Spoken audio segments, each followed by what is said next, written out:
Greetings, Race community. Brent coming in live with today's guest, Karl Miller Lugo, who serves as Vice President for Advancement and Alumni Engagement at the University of Texas at San Antonio. Welcome, Karl.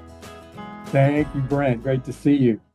Well, you're a familiar face to many and voice to many, and I'm excited to share more about your professional and personal journey with the Rays community. And I'm going to ask you what I've asked most of our 200 plus guests, which is take me back to high school. Who was that Karl? What was he into? And what led you to Western Kentucky University? But if you want to go even a little further back and talk about Puerto Rico, we could do that too.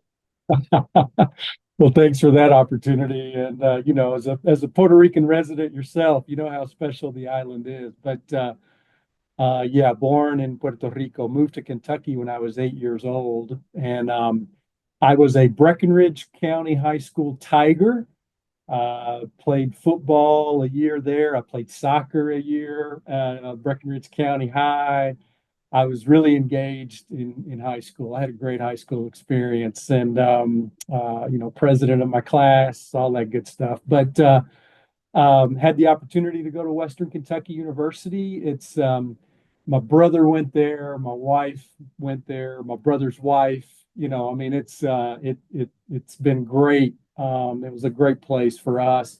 Had another wonderful experience there. I actually became acquainted with Western Kentucky as an eighth grader. I went to a camp there and had a wonderful experience. My mom actually went to school at Western Kentucky for a while. She was going back to finish her degree. And so I'd even been as a kid, she brought me to campus.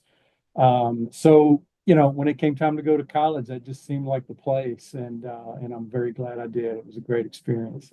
Well, I got to share, I've been around a lot of colleges, a lot of campuses, a lot of alumni communities, and it's a place that I think if you're outside of the region, you might not know much about, but if you're Right. connected to it, you love it. I mean, No people doubt. really love it and are passionate. And I guess I'd be curious to get your perspective, both as somebody that got exposure in eighth grade, big family connections, your own experience, and then you worked there as well. Why Yeah. do people love it so much? I'm glad that you've noticed that too. I mean, obviously I'm biased, but it is a special place. It has to be the people. I mean, the people of Kentucky just in general are so generous and wonderful, but there's just something that's inculcated when you go to Western that just people are very generous and giving. And as a matter of fact, I find this to be, and I've never done the research, by the way, but just anecdotally, I will tell you, I can't tell you how many friends. I could think of 20 um, Western Kentucky University graduates that all went into advancement. As a matter of fact, the big reason that I ended up in advancement was because of some folks that I knew that worked in that field from Western Kentucky University. So there's something about that too that I would love to research at some point, but I found as an interesting little side note. And when on the journey did you learn advancement was a thing? How did you first get connected to the industry? Yeah. So, once again, it was a Western Kentucky connection. I was a Spirit Master, which is kind of the president's student ambassador group. So we would help and host a lot of different events and obviously development related events. So I learned a lot about the field, what it was about, what we were trying to accomplish, with these different meetings and events. I got to interact with a lot of our donors who what was really fun is fast forward a few years and then I'm working at Western Kentucky in advancement and was running into a lot of these same folks that I had met as a student, ambassador. So that was my entry into that work. It's interesting because we hear a lot about the challenges around talent pipeline and advancement, and those are real, and I don't want to belittle them. But then I hear stories like yours, which is, look, there's passionate students hidden in plain sight. We have Yeah. such a unique advantage, but it seemed like that sort of student to young professional talent on ramp hasn't always been clear. And so, Mm. you know, it clearly you were able to make that happen, but was there a role that was geared toward entry level kind of recent grads, or did they have to sort of make one for you given your or make an exception given the student leadership that you've been a part of? Yeah, yeah. I don't remember that there was any formal um, gateway, but I can tell you that our advisor, who was also a faculty member at the university and had been there for many years at that point, um, he did a wonderful job of advocating for the growth benefits that came out of being a student ambassador, out of being a spirit master at Western Kentucky. And not only did he do that for us, showing us what we were gaining that was going to help us, once we became alumni of the institution, but I think also internally he did a really good job of explaining to the internal faculty staff of the university what this group of students was doing and how important they were to the institution, and we felt that, as members of the group. But you really started your career in admissions. I did. And I love interviewing people that have that admissions perspective. A lot of parallels with advancement, right? You're selling the institution. There's a marketing and sales element, but admissions I find fascinating because sort of the clock starts, rolls back to zero at the beginning of every year in a way that Right. over a multi-year campaign strategy is somewhat distinct. And so tell me just about life in the admissions world. Was it more road warrior admissions or marketing admissions? Yeah. Mix? Yeah, tell me about that. Yeah. Yeah, I was working actually as a ticket agent with American Airlines at the Louisville airport, and just was not enjoying that experience very much, and was looking for a job and found this, just an ad in the newspaper for an admissions counselor. And it just so happened that I knew a gentleman that worked at Lindsay Wilson College, by the way, in advancement, in development. He'd been an advisor to a group that I'd been a part of at Western Kentucky. So I called him. His name is George Kolbenschlag. Never forget George. And I said, "Hey, George, I see that there's this admissions counselor job. Do you think that that's something that I can do?" And he said, I don't think there's any doubt that you can do it. But he said, "I'll just tell you, it's long hours and low pay." And I said, "I'll take it." I was just like, I just wanted to change so badly. So I went for an interview, ended up, getting that job.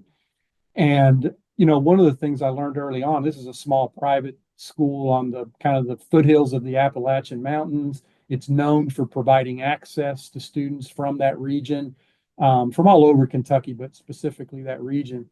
And our president taught me right away. He said, "Karl, 75% of our income is coming through this office. So your job is very important, to the sustainability of the place."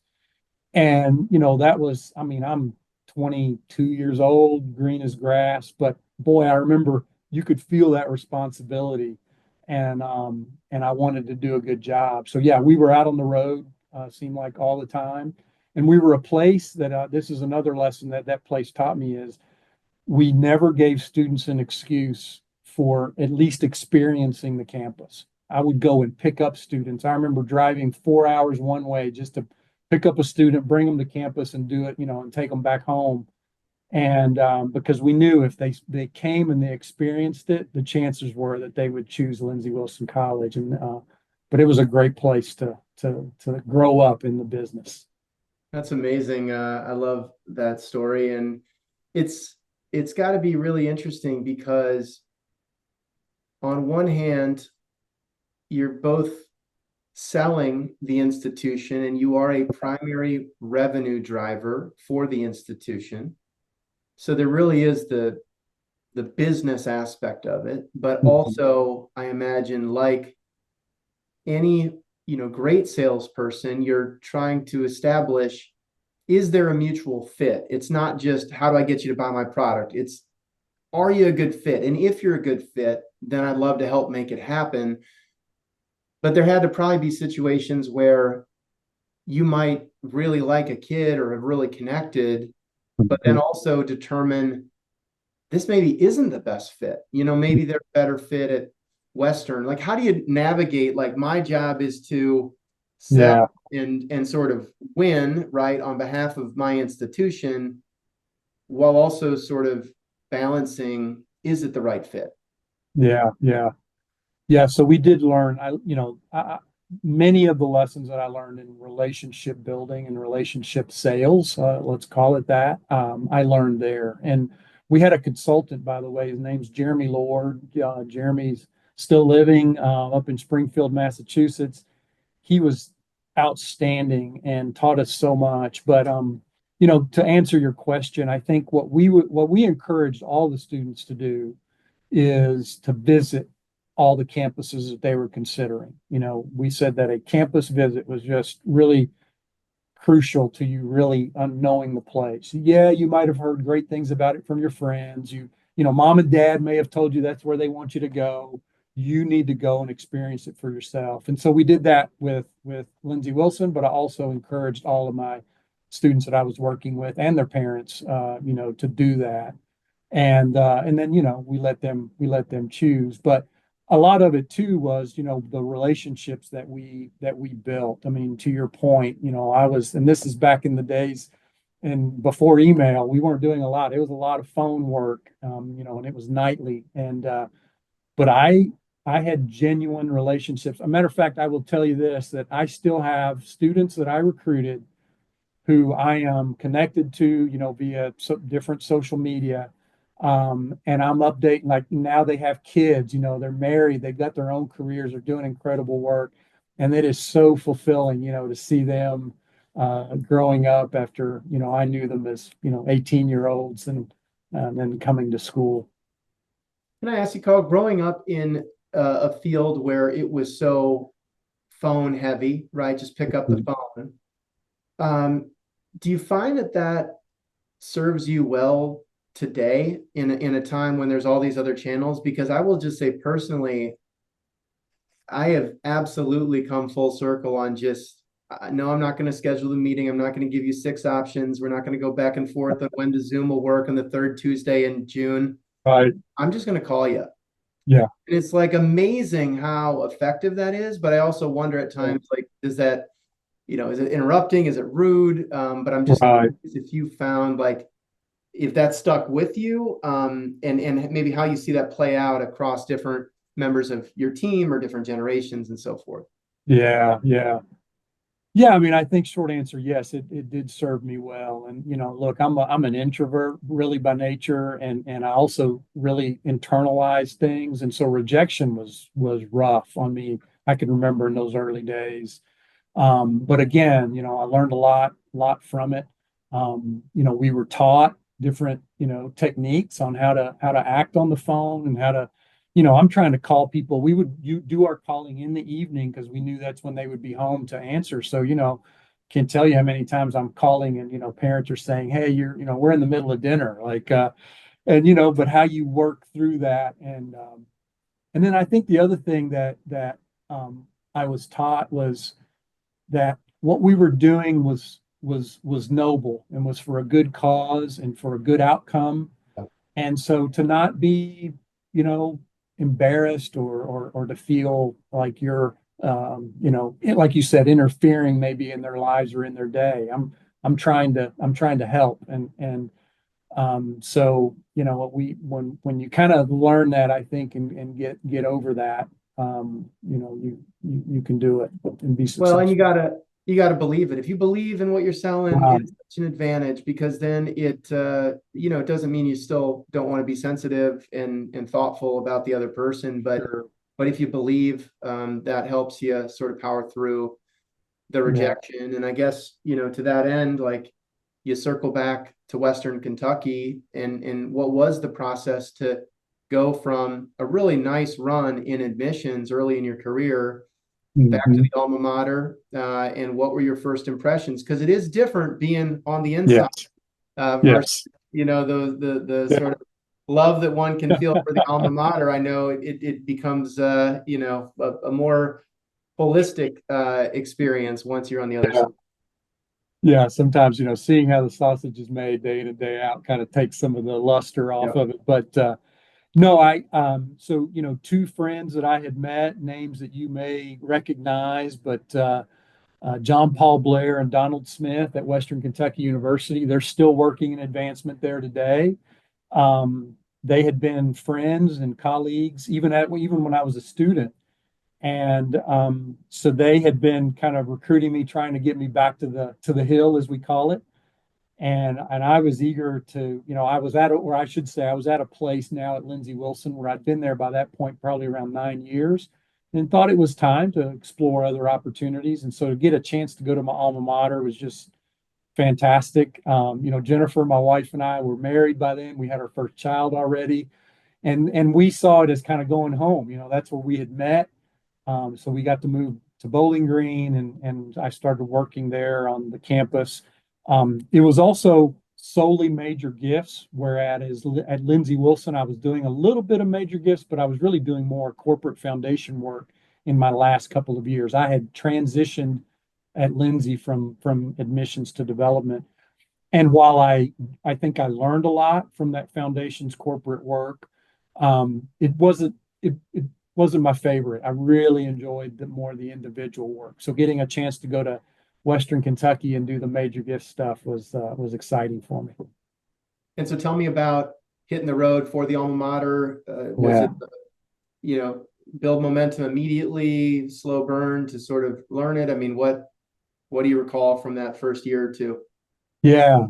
It was interesting. I think in some respects, I felt like, it was home. I mean, I knew it so well. I'd been so involved as a student and, different things that I had done. So there was that piece, but learning, there was a new president there at that time. He'd been there maybe a year or two with a very exciting and aggressive vision for Western Kentucky. I mean, I was there at a great time. We really, with Dr. Ransdale's leadership, we really moved that campus to a whole different level.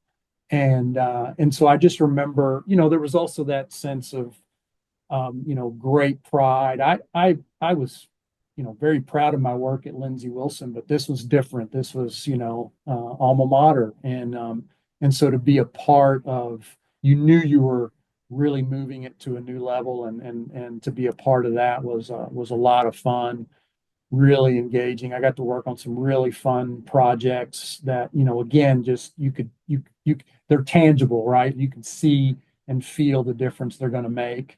And so that was a lot of fun. And I think I really started to cut my teeth in major gifts there.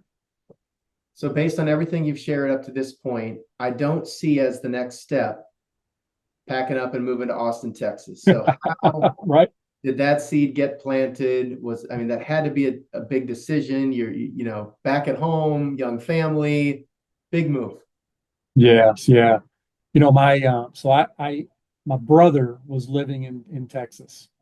He was living just north of Dallas, and so we were going to see him and his wife a lot and visit them.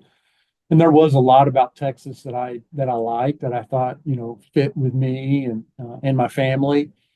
And so I looked at some different opportunities in Texas. Interestingly enough, the first opportunity I got was actually at Trinity University here in San Antonio. But like you said, young family, and the timing, just my wife and I decided, just wasn't quite right. So I passed on that opportunity.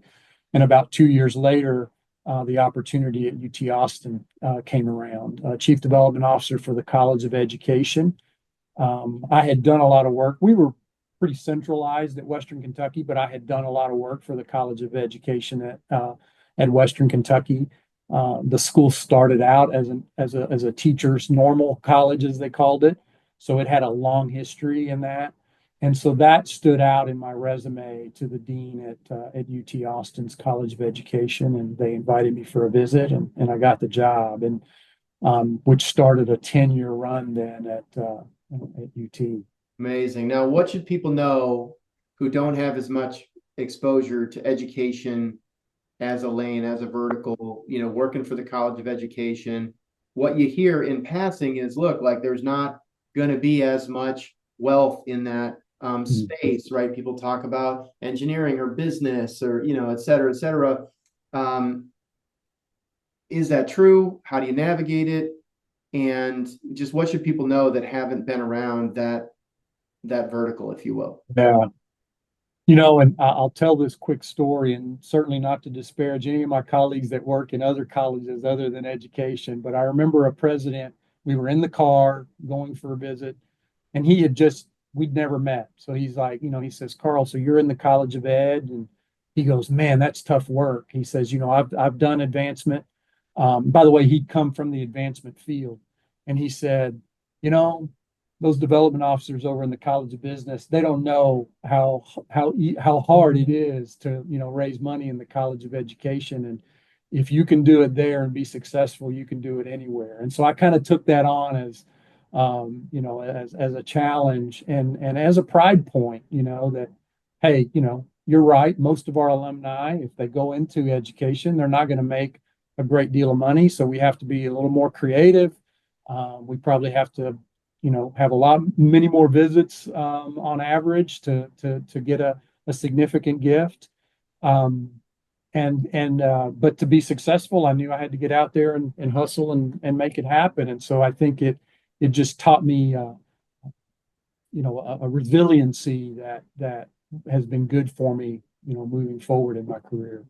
Well, and the flip side is, that there's going to be a generally higher appreciation for the impact of education, right? That there's going to be Right. strong mission alignment. And if I recall, now it's sort of making me wonder your question earlier about, hey, which institutions have the highest percentage of people working in the advancement field? That's solvable. Yeah. Come back to you with that.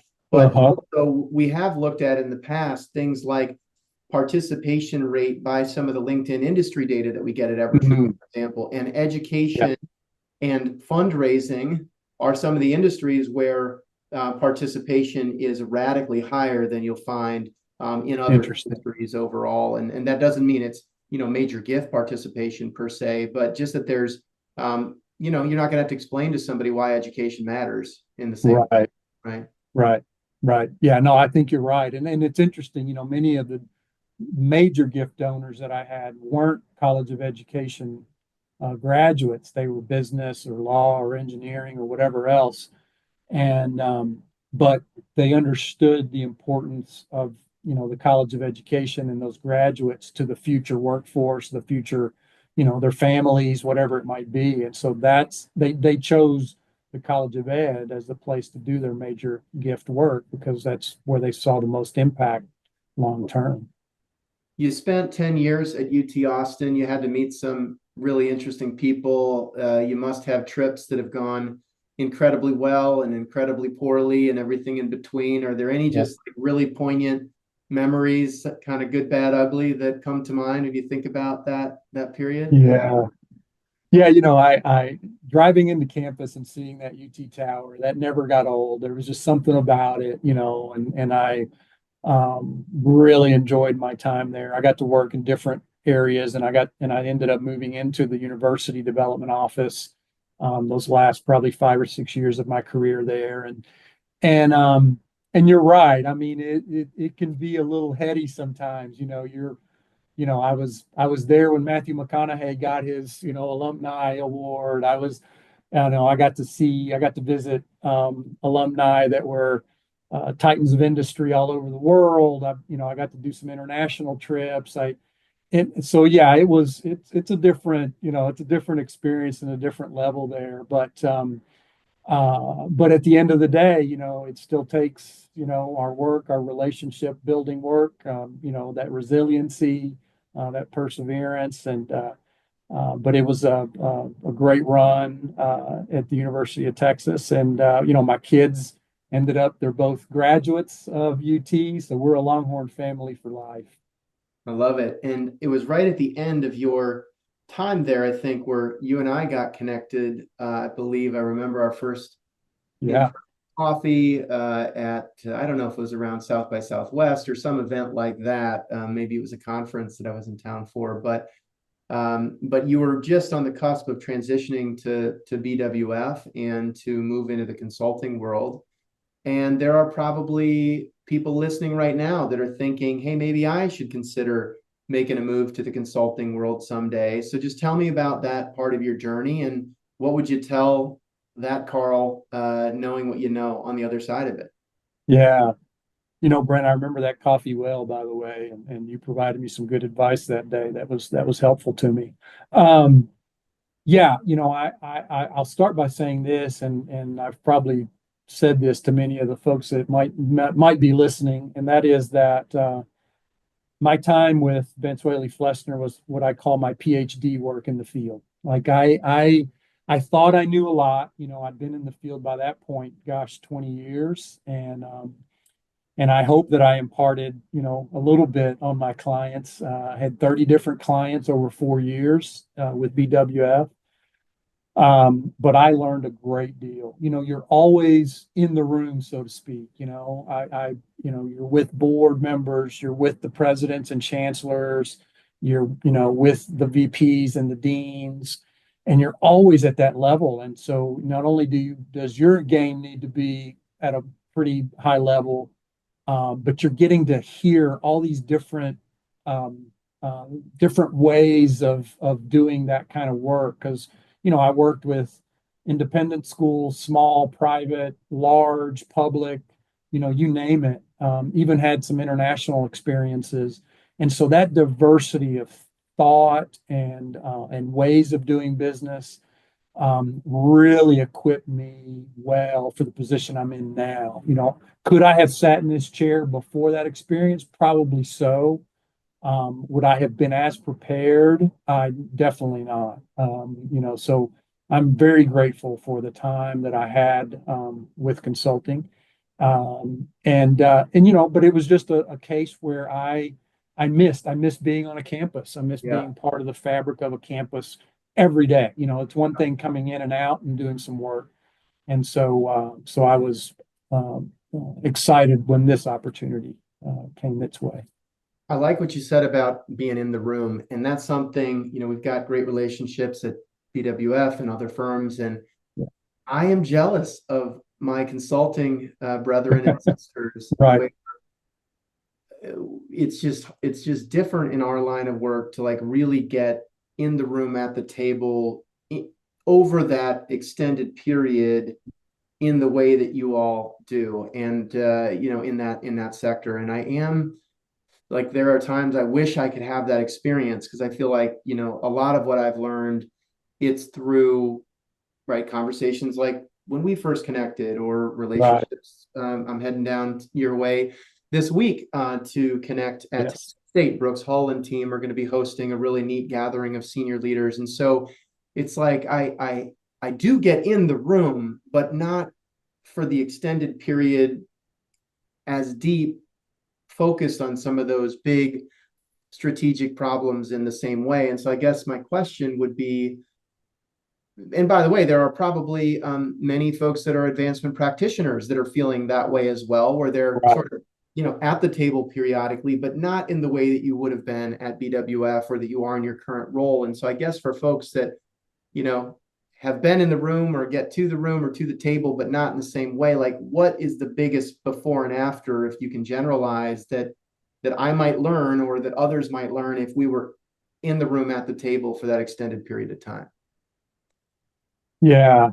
I'll answer it this way. I think I had put a lot of pressure on myself in those early days consulting, thinking that I always had to have the answer. There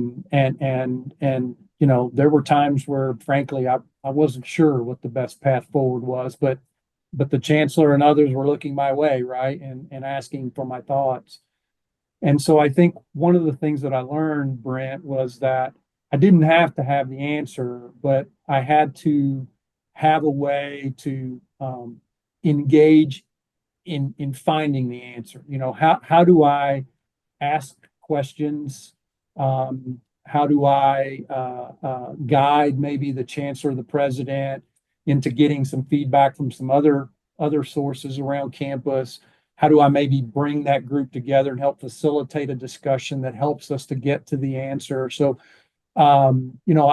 I think that's one of the things that has helped me now in this job, right? Is like, I'm not always going to have the answer, but I think, better equipped at understanding how I can be then a connector, or at least ask the right questions to help us come to an answer together, rather than just, Karl's recommendation. And so how did the UTSA opportunity surface? And, I've had the privilege of spending some time with you on campus, and back to your point about the admissions experience, getting on campus, you really feel, I mean, first of all, the mission of the place, your personal connection to the mission is just Yeah. so clear. And also, I mean, the data science, I forget the name of the building. I should have it in front of me. Yes. Yeah. Yeah. School of Data Incredible Science. gathering there. And so just, yeah, tell me about what led you to take the position and when that mission really clicked for you. Was it right away or over time? But I know it's really profound. Yeah. Yeah. Thanks for that. It is. So I was certainly aware of UT San Antonio for a long time, just being part of the UT system. And I actually knew my predecessor thanks to that. Like we had been in meetings together, and had engaged. And so she actually asked that I be their consultant for the campaign that I'm now leading here. And so I came and I got the chance to do that study. I got to, as part of the study, I got to interview a lot of people, both internally and externally. Got to interview some of their big donors who are now, folks that I have relationships with. And what I saw right away, Brent, was that this place was it was a rocket ship getting ready to take off. Once again, kind of the same way that when I came to Western Kentucky, we had a president that was getting ready to take us on this journey. That's what Dr. Amy's doing with, or has done and continues to do with UT San Antonio. And it was palpable. You could feel it. You could sense it. You could tell that the time is right. And that we had the horses to do it. Like I just knew, gosh, man. And what's funny is, I remember leaving the study and thinking, man, it would really be fun to be part of what they're getting ready to do. But I just, at that point I didn't see an opening. And so I went back to my consulting work, and then lo and behold, I forget how many months later, I get a call that my predecessor was taking another position, and this position was going to be coming open. And the president actually called me personally to say, "Hey, would you help me in the interim while we get this thing going?" And so I had the unique experience of doing that, and then putting my name in the hat for the position, and then thankfully, getting the job, and then being here. So and it has been what I thought it was going to be. It's been just a great ride, 5 years in already, and it's been wonderful. And for those that don't know as much about UTSA, give us the elevator pitch. It is young, it is large, it is growing, it is a Hispanic serving institution, just filling an amazing need in the region and in the city. But just help folks understand maybe what you heard from some of those donors in those early discussions that got you fired up about a potential full-time leadership role. Yeah. Yeah, there's several colleges, private colleges in San Antonio. So it's a city that has a lot of higher ed kind of influence in it already. But we are definitely, we're the largest player in town. We have about 37,000 students, and we are a Hispanic serving institution. Over 56% of our students are Hispanic, Latino, and about 47%, Brent, are the first in their family to go to college, even today. So we're not only a research powerhouse, we're an R1 institution, but we are a place for access and success. And so all of that was just, not only meaningful for me personally, but also, it's very fulfilling to work at a place that is making an impact on San Antonio, on South Texas, on Texas as a whole. And then now, and I know you're aware of this, but maybe many of our listeners are not, we're about to integrate with UT Health San Antonio, which is a separate institution. We're both part of the same system, but we're coming together as one. The Board of Regents voted for that to happen. And so that becomes effective September 1. And so we'll go from 37,000 students to about 42,000 students.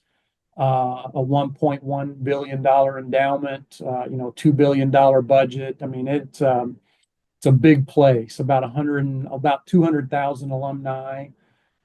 So it's will be the third largest R1 institution in the state of Texas, behind UT Austin and A&M. Change like that is never easy, but without getting into all of the, I'm sure, pain and challenges along the way, you're smiling and you seem very energized by what that combination, the potential that it represents. What are some of the most exciting aspects that you're looking forward to hoping, to see being realized? Yeah. We've always done some work together, being in the system and that kind of thing, but this just really puts it on overdrive. The coordination that we'll be able to build into our strategies is going to be so key in helping us both kind of gain from this integration. I love the way that our president actually puts it. This is not one institution plus another institution creates one, like 1+1 = a bigger one, or a 1+1 = 2. This is 1+1 = 10. And I think he's right. I think that's what we're going to see, is that the synergies and the strengths of both coming together like this. Then the other piece is that, in working with our donors now, before we were sharing, we were doing our best at being good colleagues to each other. But the reality is we were both calling on a lot of the same, people, both the corporations, the foundations, and the individuals. And now to be able to do this in a coordinated fashion. I mean, I can't tell you, just, anecdotally, the excitement that our donors have about this. They're fired up. Many have thought that this should have happened a long time ago. But timing is everything, and so the timing was right now, and we're excited to see it come to fruition. Well, congratulations on that, and excited to watch it play out. I've got to just ask a couple of additional points before we wrap up today. But do you remember your first $1,000 gift you ever closed? Oh, I do, actually. I didn't know that I was being set up for success, but I was given a name and said, Karl, we scheduled. This was at Lindsay Wilson College. I was brand new, gift officer. And so they sent me off to visit this donor. She'd been a long time a supporter of Lindsay Wilson. How are We you had a feeling? wonderful. Feeling nervous, Oh, excited? I'm so nervous. I'm not even sure I could tell the story. I'm really nervous about this. And so we go in. She was lovely, though. She made it really easy on me. We just, got into a really nice conversation. And I probably should have made some type of ask, Brent, but I didn't. I was just, again, nervous, scared to do it. And she said, "Oh, by the way, Karl, before you leave, just wait a minute. I'll be right back." She went into her kitchen, and nobody does this anymore, but she wrote a check and brought me back $1,000 check. I mean, I had to be just smiling, ear to ear. I got back in that car feeling so proud. Came back, I presented it. Our president, our vice president, everybody was cheering me on, congratulating me on this, and great first step. What I found out many months later was that all of this had been set up. They knew that's what she always did, is she would give $1,000 check after a visit. And but they wanted me to experience that without, any sort of setup, or so that I could build confidence from that. And it did, obviously. But it was a wonderful way for them to set me off on this new career path. I love it, Karl. I kind of want to do that. Like I I would, know, yeah, volunteer to be that donor if it was all part of the right? training and development, onboarding, confidence boosting plan. That sounds great. I know, I know. The fact that she played into that, it was great. Well, tell me a little bit about, obviously you built a lot of relationships with faculty, staff, deans, leadership, and donors over the years, but you've also really invested a lot of time and energy into the industry more broadly through your leadership with CASE, through peer groups, formal and informal, that you've brought together. And just tell me about maybe some of those relationships, right? Who's on your sort of speed dial if you are having an issue or need a second opinion.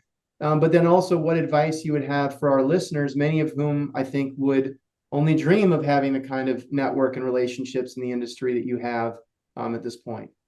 Yeah. Yeah, I was fortunate enough, and again, this goes back to Western Kentucky and John Paul Blair and Donald Smith, who encouraged me to get active with Case, and they were, my supervisors at the time, so they helped, support that, and I got a couple of scholarships even through Case to attend my first Case conference, and gosh, I just going back to people, legends in the field from the Southeast region, from District 3, Frank Bush was the guy that kind of took me under his wing back then. He'd been a, longtime VP in the Carolinas and, but to have those kind of people sit down with me as a, gosh, at that point, I was not even in my 30s yet, um, uh, just number one, just even spend time with me, but to walk me through their careers and the things that have made them successful, and then being in these, sessions and listening to, to these people speak. I was in the room for, some of the legends, David Dunlop just all these Jerry Panis. I mean, I got to meet some of these people back in the day, and that was just such an influence on me. And I've read their books, and and relationship, fundraising was kind of a new thing that people were talking about even. And I just believe it was the way that I wanted to do that work. Like I wasn't a high pressure kind of guy. As I said, I'm a little bit of introvert. So I like to build, into a relationship. And so that fit me for success, and to know that that was the right way to do it, at least the way that I was learning it, then just affirmed it, and I was able to take it forward. But I've tried to give back the Case because I just felt like I just gained so much from my participation in it through the years. And so, I continue to say yes. I'm going on a trip next week to represent Case and UTSA in doing a presentation. And I'll be at the Summer Institute this summer as a co-chair for that. And so I really value that experience because I know how much it did for me, and I want to hopefully give a little bit of that back. Well, you pay it forward well, Karl. And, to that end, we're going to be getting together here. It's Tuesday, May 27th. We're going to be getting together in a couple days down at Texas State. I don't know, any previews or themes, NIL, AI, big topics that we're taking on? Man, it looks like we're taking them all on, which is a pretty aggressive agenda, but I know I'm excited about it. We'll be taking a couple people from our shop to come down and break bread and enjoy these sessions with you all. Thank you all so much for helping us put it together. Brooks and I, we did this, as you said, once before. Now we're doing it down on his campus. We hope others will, join us in this, and that we continue to kind of put these little ad hoc, mini conferences together. We gained a lot from the last one, and I'm really looking forward to this one too. So thank you. Well said. And no, it's great to just bring people together. And I suspect, some of the comments you shared around not always having the answers. I don't suspect that we're going to have all the answers, but I do look forward to the questions and the conversation, and maybe it gets us progress towards some of the answers on some of these big topics. There you go. I have no doubt that it will. Well, I just have to say thanks, Karl. We're long overdue in making this happen, and I'm sorry for that, but grateful to have the opportunity to spend some time with you today and later this week in real life, and hopefully at Case events and beyond for time to come. I look forward to it too, Brent. And thanks again for this opportunity. Well, before I go though, what's going on at UTSA? Are you hiring at all? And if people want to stay in touch with you, I know you're active on LinkedIn, but any other recommendations there? Yeah, no, thank you. Yes, I'd love to connect with anyone. Karl Miller Lugo on LinkedIn, and we do have a couple of positions open. Matter of fact, we've got a very exciting one to lead the athletics development shop on a campus that's seeing some real growth in athletics right now. And certainly in a exciting, let's say, time in athletics, fundraising and revenue generation. So if you're interested in having a confidential conversation, give me a shout. I love it. Well, whether you are or aren't, I'd recommend that you reach out to Karl at a minimum. Let him know that you heard him on the Raise podcast or maybe at a case conference, and just look forward to continue to build this relationship, Karl, and wish you the absolute best, in the months and years ahead. Thanks, Brent. Same to you, my friend. Well, with that, I'm going to sign off with today's guest, Karl Miller Lugo, who serves as Vice President for Advancement and Alumni Engagement at the University of Texas at San Antonio. Thanks, Karl, and take care, everybody.